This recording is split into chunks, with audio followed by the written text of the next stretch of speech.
How's it going today, guys? Welcome back to the train room. Today I just want to talk a little bit about ballasting FasTrack and kind of go over my technique on how I found that I was able to do it pretty easily, especially being a beginner and it being my first time ballasting. So FasTrack is a nice system and usually comes with the ready to run Lionel train sets. You can pick them up at train shows pretty cheap by the piece, or you can even get them at your local hobby shop, usually by the piece. So if you're anything like me, you want to add just a little bit more realism to the already ballast job that is on the Lionel FasTrack pieces. So just a couple things that you need is, of course, a Lionel FasTrack piece, your choice of ballast. That I chose the Woodland Scenic coarse ballast. It's a gray blend. A spray bottle. This one has isopropyl alcohol in it, and it is just to break the surface tension for when I put the final glue down to hold the ballast in place. Normal Elmer school glue is what I use, and that's what I use to glue it in place first. And then I will go over top of it with, this is a mixture of school glue and water, 50-50. And what it does is when you pour it down in, it runs down and use the isopropyl alcohol to break that surface tension, and it'll sink down into the ballast and give it a rock hard form to not go anywhere. So let me show you what it looks like. So right here's a comparison, and this is just your standard 10-inch section of a FasTrack, and this is one that has already been ballast.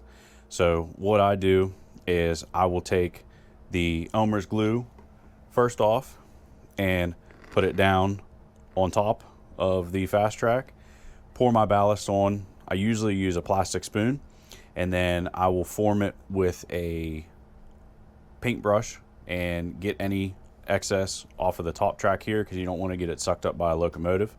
And then after that's done, then you glue it in place. And what I do is I usually do maybe 2 sections at a time, and just to kind of keep everything nice and clean. So let me show you the process.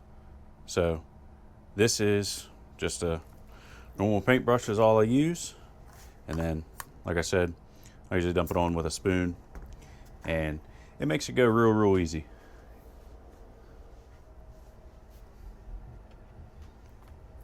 So I found it easier and faster to apply the final glue mixture out of a glue bottle. And what I did was I ripped the label. That way I could tell the difference between, which one when I was grabbing it real quick. So just starting off, I just run some glue along the section. Now some people don't do this. You don't necessarily have to. I just like doing it because it makes everything, hold in place while I'm able to shape it. And then I just take my ballast at an angle,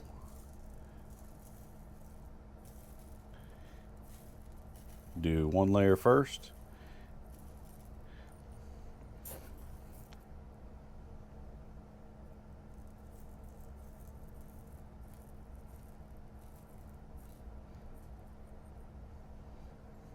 and then just use your judgment of what looks good and what you like. And then I'll take it and clean up any of the areas, brush the ballast back,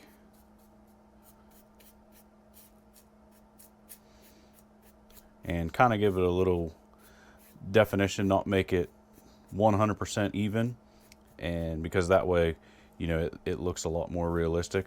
And then I'll come up top and brush off the ties, and then you may have to go through and there was a little bit of a ridge there, so you just flatten that out.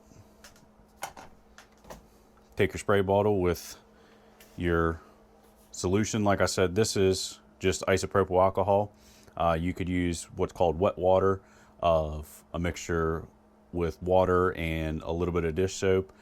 Scenic Express sells all this stuff to just all in a bottle. That way you don't have to make it. But I figured since I was doing my entire table, I was looking for a little bit budget friendlier option. So spray that down.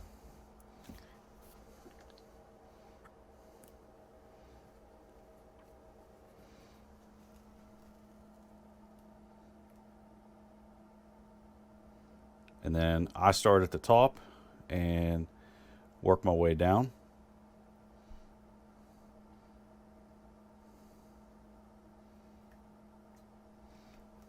And then that's all there is to it.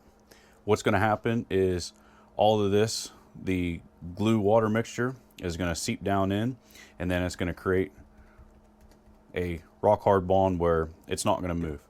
So now we can just keep going and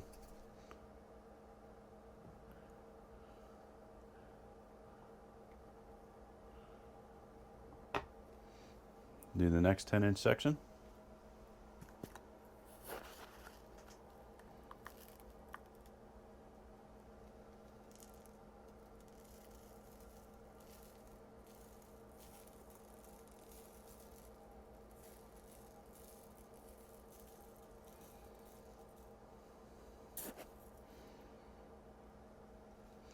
And really, by doing it this way, I feel that I was able to make the ballast go a little bit further.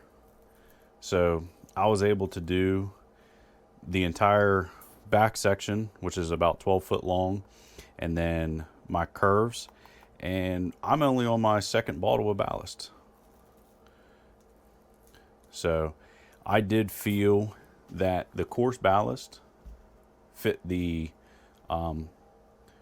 profile and the look a lot better with the FasTrack than, say, the fine ballast or anything like that. And I did look at the Scenic Express brand, but I was pretty happy with the way that the Woodland Scenics looked, and it kind of gave that mixture that I was looking for. So I think these tubs are only maybe $13 at my local hobby shop. I don't feel that I should need too much more. I think that I'm going to be able to finish off, you know, my entire layout with just using 4, possibly. And so since I'm at a section, I'm not going to do this one just yet because I'm going to build something out here. But since I'm in a section here, I'm not going to spray this and glue this down. I'm going to finish this out, and then that way I can just glue those down both.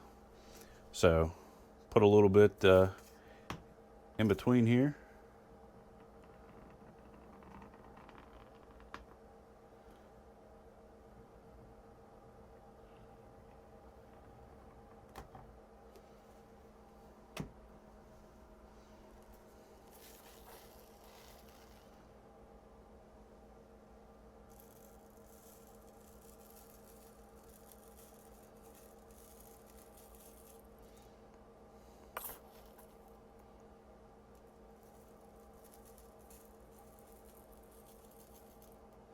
Going in between the tracks does take up a little bit more, just because you gotta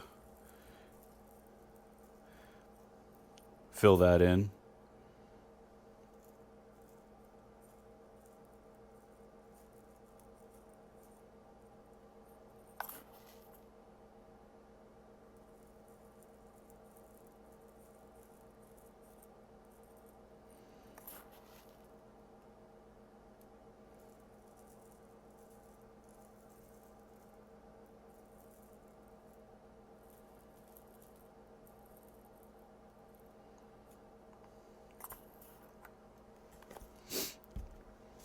Like I said, I do it, and then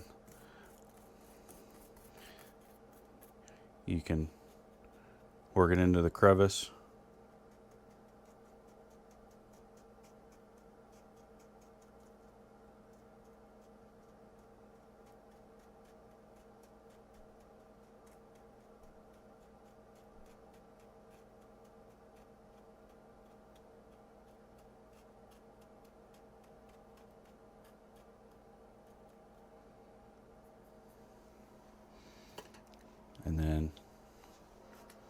take our spray.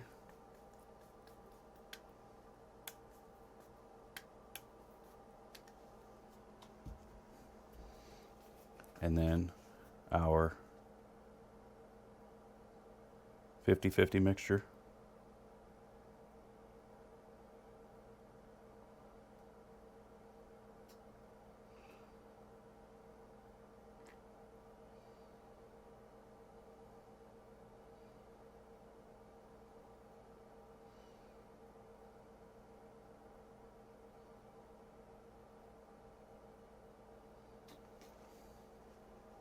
And simple as that. So it's really just that easy to ballast FasTrack. Like I said, it was something that I looked up on how to do before I went to do it. And this is my first ever layout. And I tried a couple different mixtures and a couple different techniques, but that right there is what I've been following along all through the back and coming out the turn. And that's really what I'm just gonna finish it out with. And I felt that that was the easiest and really the least time consuming way to lay ballast down for me. And just like everything in this hobby, you may find something that is going to work a little bit better for you. You may find something in another video that you want to try. You may take something out of this video that you want to apply to, something else that you found. That's the beauty thing about this hobby, is you can take bits and pieces out of different things, put them together and apply them to your own layout. And that's really what I'm doing. So I do a little bit of research, I add some trial and error, and then, I apply it. And, the nice thing is if it doesn't work out, you can rip it up and, just do it again. And that's really the fun in the hobby. So that's it for today's video. Let me know down in the comments, is there a different way that I can do this that might be better, that I could apply to, my next layout? Is there something that you would change? Or is there something that you haven't seen before and, now you're gonna apply it to yours, and maybe this video really helped you? But if you like what you saw, don't forget to hit that subscribe button, give me a thumbs up, and let's ride those rails together.